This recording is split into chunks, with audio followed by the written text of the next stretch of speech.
सादर चरण स्पर्श, गुरुदेव के चरणों में शत वंदन नमन। माघ कृष्णा 12 वार रविवार 10 दिसंबर 2023।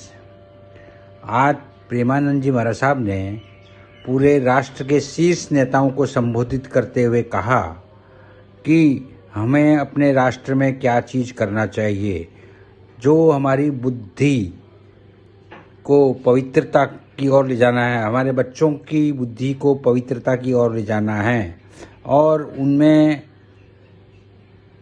राष्ट्रभक्त देशभक्त की भावना के साथ साथ शुद्धि की भावना भी भरनी है, तभी जाके हमारा देश सुधर सकता है।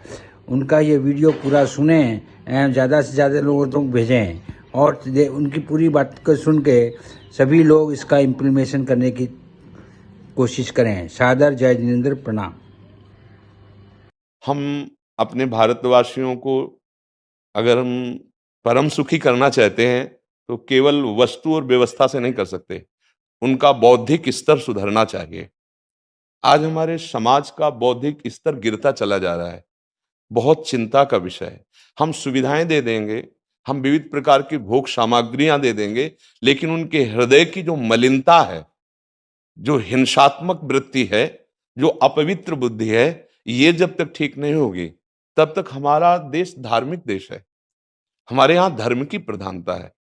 तो इसी बात को बार बार हम सबसे निवेदन करते हैं कि ये जो हमारी नई पीढ़ी है, इसी से हमारे राष्ट्र की रक्षा करने वाले प्रकट होते हैं। जो विद्यार्थी जन है, उन्हीं में कोई एमएलए बनता है, उन्हीं में कोई सांसद बनता है, उन्हीं में कोई मुख्यमंत्री बनता है, उन्हीं में कोई राष्ट्रपति या प्रधानमंत्री उन्हीं में अपने लोग भी सब थे। अब हमारी शिक्षा केवल आधुनिकता का स्वरूप लेती जाए और व्यभिचार प्रवृत्ति, व्यसन प्रवृत्ति, हिंसा प्रवृत्ति, ये नई पीढ़ी में देखकर बहुत असंतोष हृदय में होता है। इसीलिए कितनी भी शरीर में पीड़ा हो, हम प्रयास करते हैं जितने से जितने सामने हमारे भगवत स्वरूप जन आते हैं, पहले बुद्धि शुद्ध होनी चाहिए। मय्ये वो मन आदत्स्व मयि बुद्धिम निवेश है, तो निवशिष्यति मय्ये व अत ऊर्ध्वम न संशया, तू मेरे में ही निवास करेगा, अर्थात भगवदानंद में।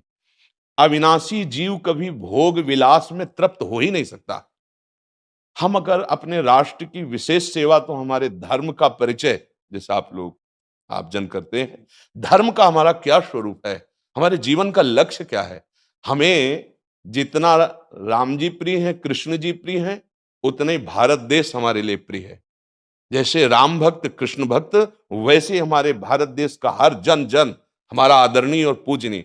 पर अब जो मानसिकताएं बन रही हैं, वो हमारे धर्म और हमारे देश के लिए लाभदायक नहीं होंगी। व्यसन का इतना बढ़ता स्वरूप, व्यभिचार का इतना बढ़ता स्वरूप, हिंसा का इतना बढ़ता स्वरूप, ये बहुत ही विपत्तिजनक है।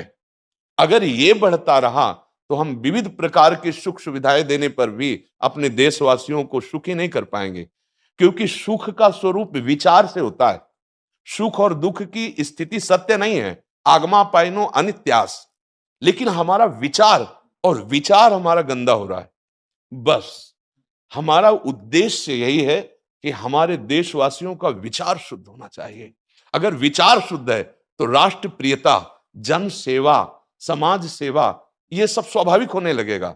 और विचार अशुद्ध है तो सुविधाएं बहुत हैं, उनका दुरुपयोग हो रहा है।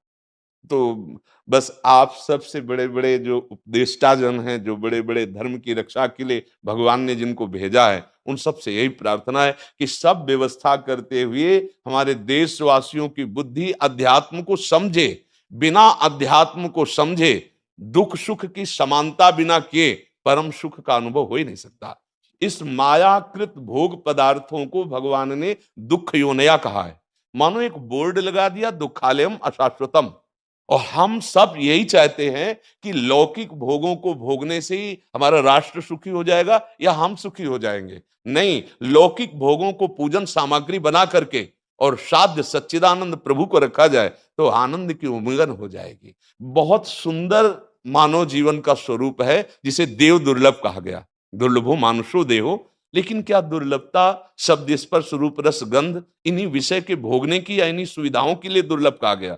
दुर्लभ है किसी सच्चिदानंद सुख के लिए। और उस सुख को तो हम भूले हुए एकदम बहते हुए शब्द स्पर्श रूप रसगंध के प्रवाह में चले जा रहे हैं और इसी को सौभाग्य समझ रहे हैं कि हमें सुख प्राप्त हो रहा है। नहीं, हम सबसे प्रार्थना करते हैं कि आप अपने धर्म को समझिए, आप अपने स्वा को जहां जहां स्थापित करते चले जा रहे हैं, आप उसे गंदा करते चले जा रहे हैं। मदिरा में, हिंसा में, द्यूत कीड़ा में, व्यभिचार में, इसे दोष नहीं समझा जा रहा आज। और हमारे शास्त्र और हमारा धर्म इसको निषेध करता है। कलयुग की स्थिति बताई गई है। छोटे छोटे बच्चे व्यसन करने में लग गए। आज स्कूली विद्यार्थी जिनको ब्रह्मचर्य से पुष्ट होना चाहिए, वो ब्रह्मचर्य नष्ट कर रहे हैं। ये बड़ा चिंता का विषय है। हमारे देश के लिए जो जवान चाहिए, हमारे देश के लिए जो भक्ति चाहिए, उसमें बुद्धि और शरीर बल दोनों होना चाहिए। शरीर बल क्षीण हो रहा है क्योंकि व्यभिचार प्रवृत्ति में बहुत कमजोर अवस्था में, जैसे गेहूं की फसल है और गलेथ में काट ली जाए तो न दाना मिलेगा न सही भूस मिलेगा, ऐसे ही 20 वर्ष की अवस्था तक यदि ब्रह्मचर्य नष्ट कर दिया जाए तो वो गृहस्थ के योग्य में नहीं रह सकता। राष्ट्र सेवा की क्या बात है। हमारे राष्ट्र सेवा के लिए बहुत विशाल हृदय की आवश्यकता है।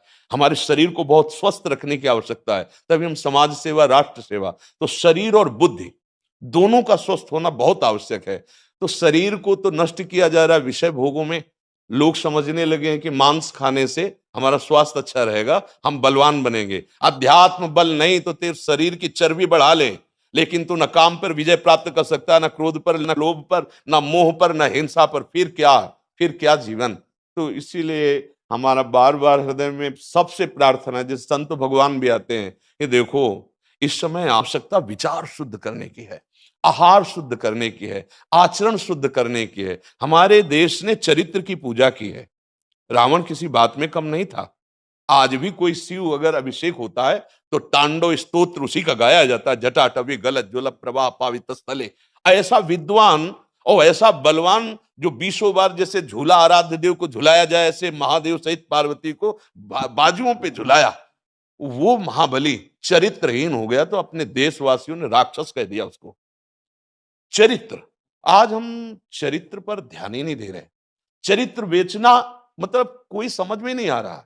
छोटे छोटे बच्चे चरित्रहीन हो रहे हैं। हमारा राष्ट्र संकट में पड़ जाएगा अगर हमारे बच्चे व्यवस्थित नहीं हुए, उनकी बुद्धि शुद्ध नहीं हुई, उनका स्वास्थ्य ठीक नहीं रहा। कौन आगे चल कर के है? यही पीढ़ी तो है ना। इन्हीं में से तो निकलते हैं हमारे राष्ट्र भक्त, भगवत भक्त, देश सेवी। तो सबसे यही प्रार्थना है कि हमारे नई पीढ़ी को सुधारा जाए।